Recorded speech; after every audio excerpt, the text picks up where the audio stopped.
Guys, I'm on top of Mount of Olives. This is the highest place of that amazing, important, holy mountain.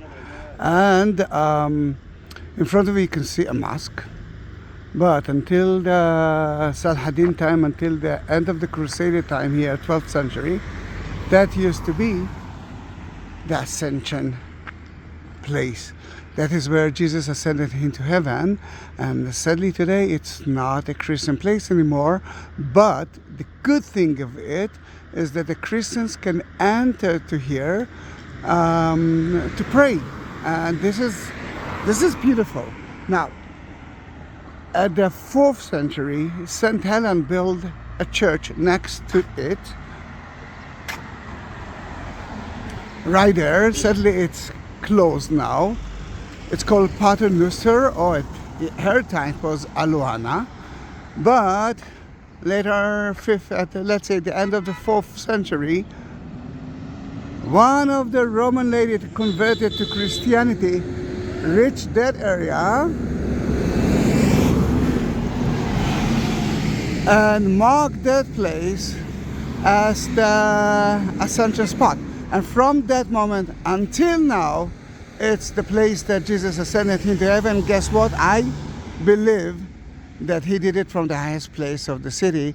Then I relate to it. Although I must say that Paternoster, there's a beautiful cave that Jesus taught the disciples everything that he knew, included the Lord's Prayer. But we are now entering to the Mosque of the Ascension. Funny to say, Mosque of the Ascension, the Mosque of the Church of the Ascension. It costs money, but it's worth it. I'm at the top of Mount of Olives. I just entered to the Mosque of the Ascension, the Church of the Ascension, and I'm next to the Ascension Rock itself, the most important part here.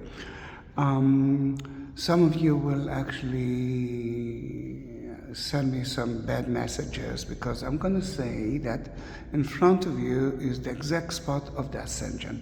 This is one thing. But the other thing that I will say, that according to traditions of Greek Orthodox churches, all the Orthodox churches and the Catholic, this is the right footprint of Jesus. The left footprint was next to it, and some people say that the Muslims who now own that place took it to Al-Aqsa, because there's another footprint that you can see there. They actually believe that it's the footprint of Muhammad, who ascended into heaven from the foundation stone in the city. Some will tell us that the footprint, the left one, is at the Vatican. There's so many options. Today it's part of the mosque. You can see the mihrab, the place that the Muslims are praying through Mecca. I know that the donation box is bothering some people that actually say, why should we donate money for the non-Christian people? But this is the situation. I want us to go to the footprint. It's difficult to define the exact place, the exact footprint. Remember, he actually ascended into heaven. From there, you can understand the importance of it. I think this is one of the most important things: the resurrection and the ascension. And the third important place is that we are waiting for Jesus to come back from the same spot. Then let me reach that place, and I will ask you to pray. I'm dedicating that video to everyone who will watch my video, but especially to Eileen Heavey, that asked me to buy for her the Jerusalem cross. This is where I believe the right footprint of Jesus was. And let's pray a little bit for it.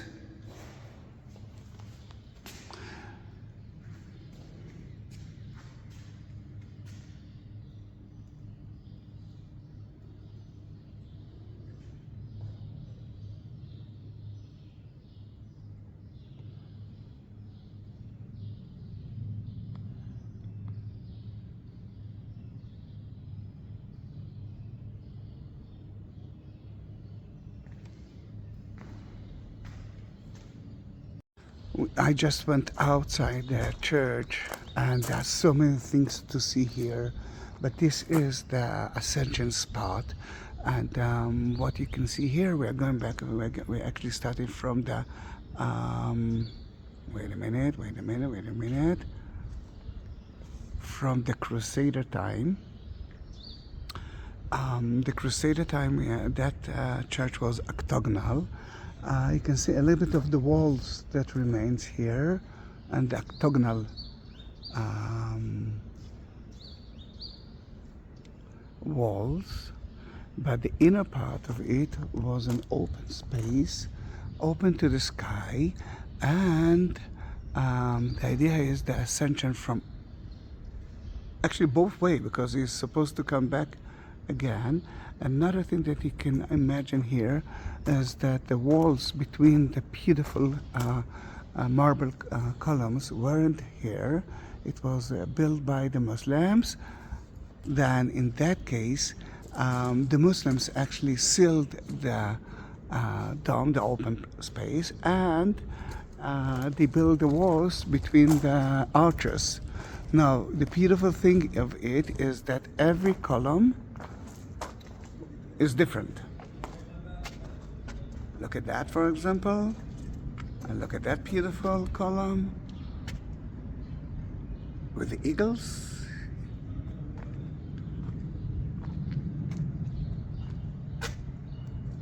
And you can see the marble arches. The idea of the churches, that church and the Byzantine church, is that he will be able to go up and come back, and you as the believer will understand it. Where are you from? Then in that case, I mean, just the idea. Think about the disciples here. Think about them.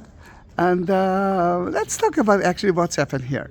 Most of the information that we have is from the book of Acts, chapter 1, from 9 to 12. It was 40 days after his resurrection.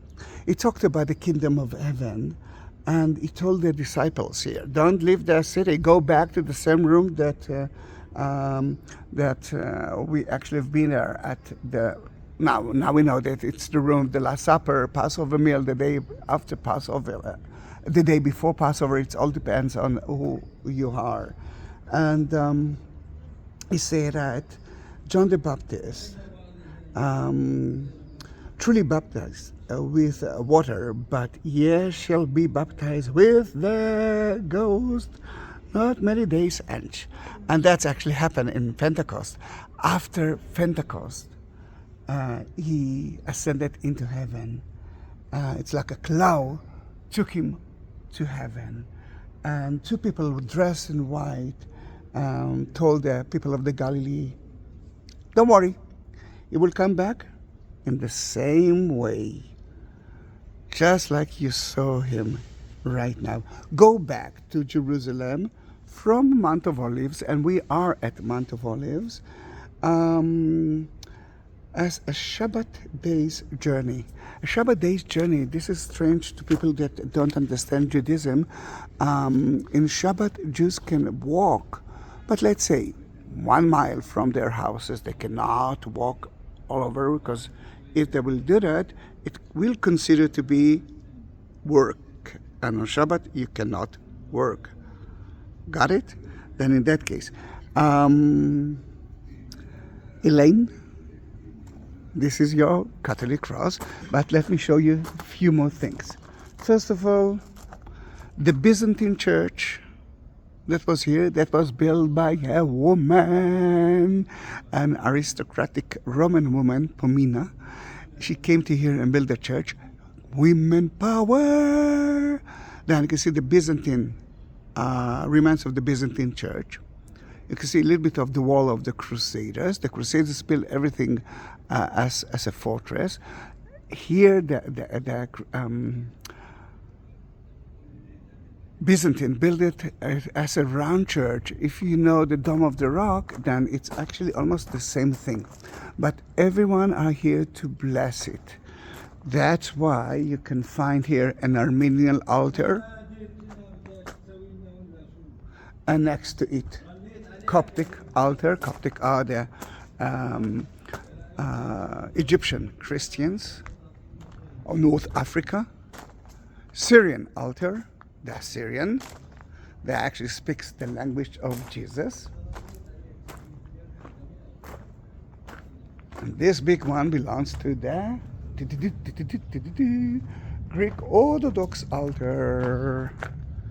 The Catholic are here as well, and they are blessing the Ascension Day here, too. They're celebrating it here, and this is beautiful. It's a mosque, but Christians can come to here to pray. For that, you can see the, first of all, look how beautiful it is. I want you to understand that at the Crusader time and at the Byzantine time, there wasn't a dome here. The dome was built by the Muslims. Look at the hawks here. They build some tents and praying, because usually the Ascension is a very, very hot day to visit. Such a beautiful thing. I love that place. Runs by the Muslims, which are, I say, good friends of mine.